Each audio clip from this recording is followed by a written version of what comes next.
Hello, I'm here today because I forgot to start the videotaping at the beginning of the service last Sunday.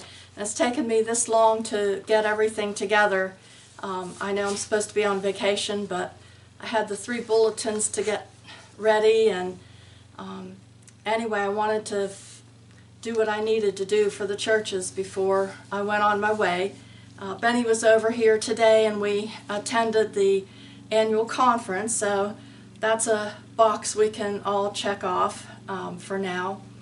But I wanted to come back and at least begin the sermon part of last Sunday's worship service, and I apologize for just forgetting to start the video cam.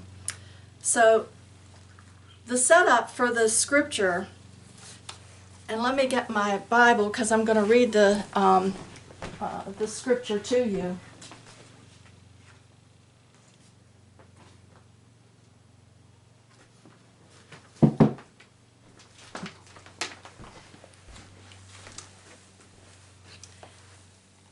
As I think I had said on Sunday, that I wanted to, since I wasn't going to be with you for a couple weeks, I wanted to do something that was familiar, but let it have a different kind of take to it, maybe some things that we hadn't thought about before.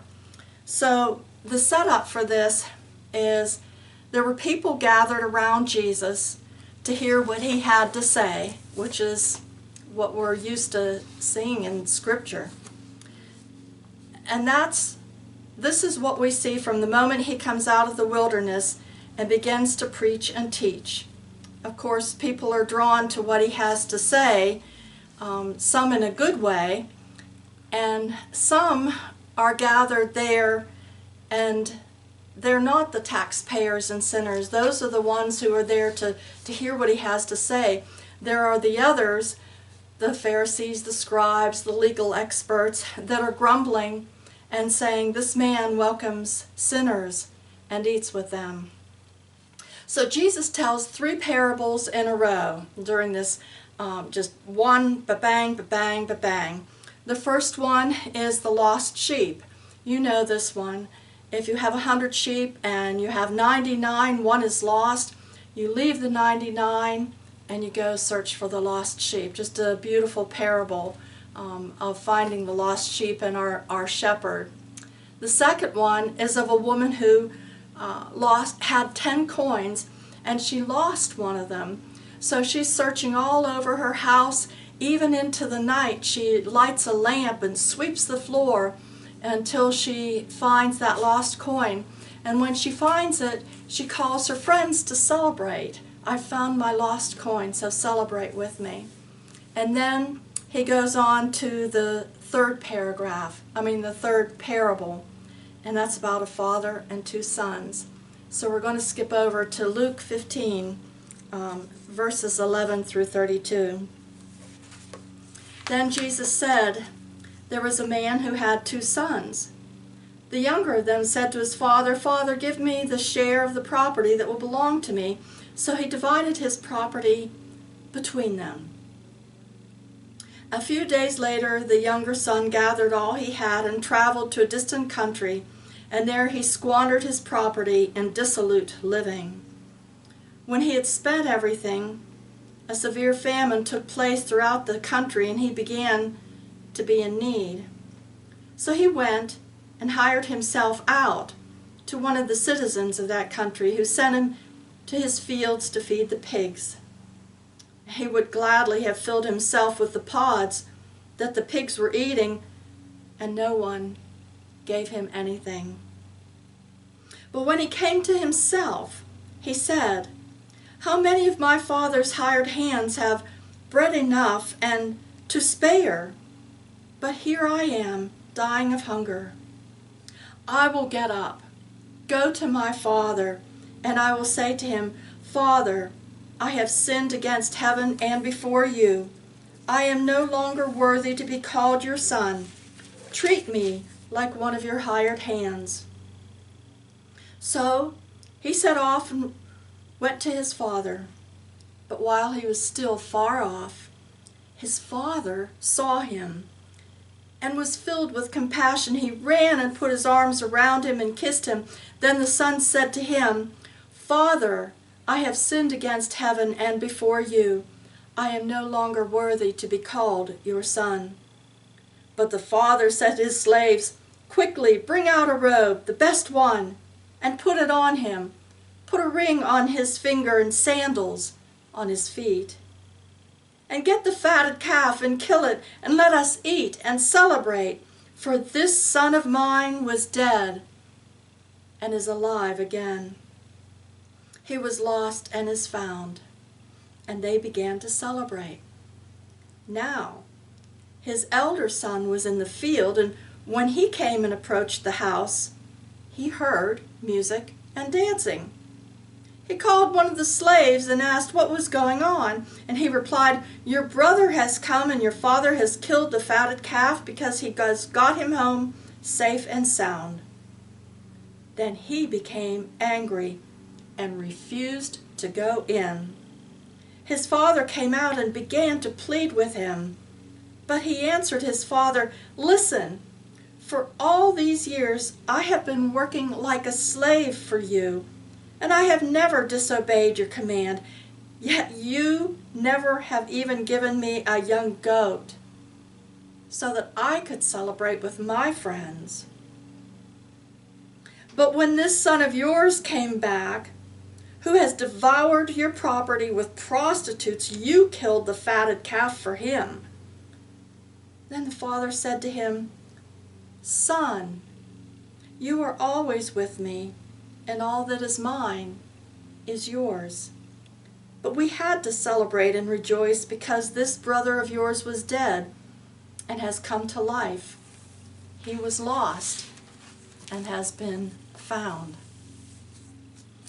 So let me start this scripture over at the beginning in kind of what we might hear in today's language. Jesus said, "A certain man had 2 sons. The younger son said to his father, 'Drop dead.'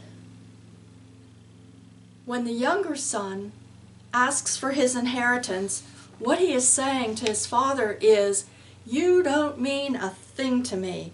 You're irrelevant to my life. I have no gratitude for what you have given me and want only to get out from under your roof and to be on my own. Drop dead.' That is bad enough, but let's look at the father a little closer today too. What he does throughout this parable is unthinkable, really unthinkable for a father in that age. Now the family itself must have been a fairly wealthy family. They obviously own land. They have people that they hire to work on it. Now the patriarchs of families in those days were to be dignified. It's a different kind of society, and the father, who is the head of a household, is to be looked on and act dignified. So we're going to take a look at this father, and we're going to find out how much he is not acting dignified. The younger son wants his inheritance, which that must have also been somewhat substantial, because also in those times the older son would have received 2/3 of the inheritance, and the younger son 1/3 if there were 2 sons. That the father would give up all that he has while he is still alive would have been something no one could comprehend. That was undignified, unthinkable. But it says he divided his estate between them. They're both getting it. I don't know if we'd thought about that before. So the younger son goes off and squanders his money.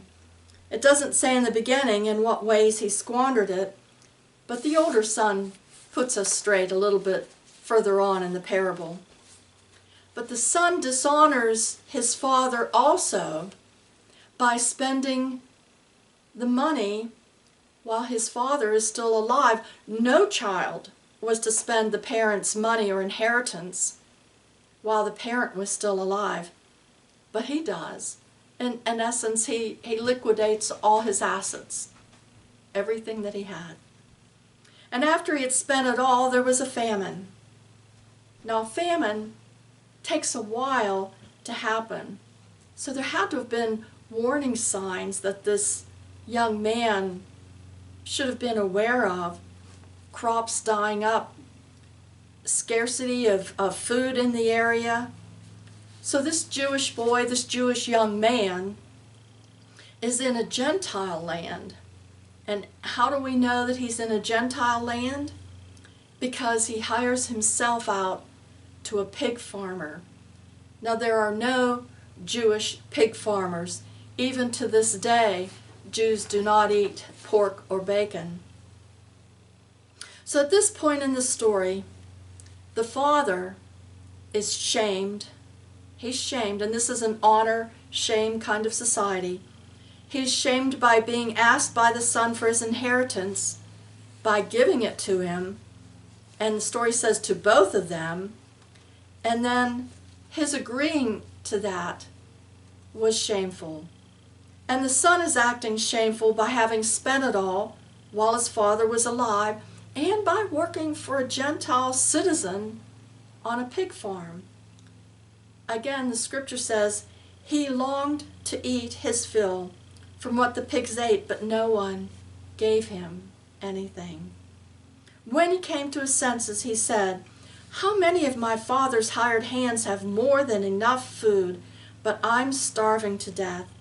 I will get up and go to my father and say to him, now listen to his rehearsal, because it's going to be a little bit different next time we hear it. This is what he rehearses. Father, I have sinned against heaven and against you. I no longer deserve to be called your son. Take me on as one of your hired hands. So he got up and went to his father. Now the Greek words give us a little bit of information that we might otherwise miss in this story. Makes it kind of another piece of interest, I think. Where he's working now for a Gentile citizen is as what we might call an indentured servant, not for 7 years, but in other words, what would happen is that tomorrow when he got up, he'd know he had a job, and the day after that, and the day after that. He was going to be there day after day. He was assured of his job. Now the word that they described for the hired hands on his father's property are day workers. So those are people that are hired day by day. So it's interesting, just a little side note, that the security of the work for the Gentile citizen was actually a little bit higher than that of the hired hand that he was going to tell his father to hire him on as. He goes to his father, and this is what happens. It says, while he was still a long way off, his father saw him, and moved with compassion, his father ran to him, hugged him, and kissed him. Then his son said, now here's the part that I wanted you to hear. This is what the son actually says. Father, I have sinned against heaven and against you. I no longer deserve to be called your son. The father recognized him. When you have lived together with your children, you can pick them out immediately, can't you? Even in a crowd, even at a distance. They walk a certain way or look a certain way. You know them. Now, what if you have been hoping and waiting for them for a long time? What if you've looked up the road every day for a couple of years waiting for that child to come home? Then the father does another shameful thing. He runs toward his son who has been gone for so long. Shameful, you say? Yes, because the son has dishonored and shamed the father and the family. He had the nerve to get his inheritance, and then he was foolish and spent it carelessly, having no regard for his father, who had worked his entire life to be able to give his sons a good inheritance. There's one other possibility of why he ran to him. I don't think it is, but it's a cultural thing that they did in those days. I thought that might be of interest to you. That will be in part 2, after I remembered to turn on the recorder.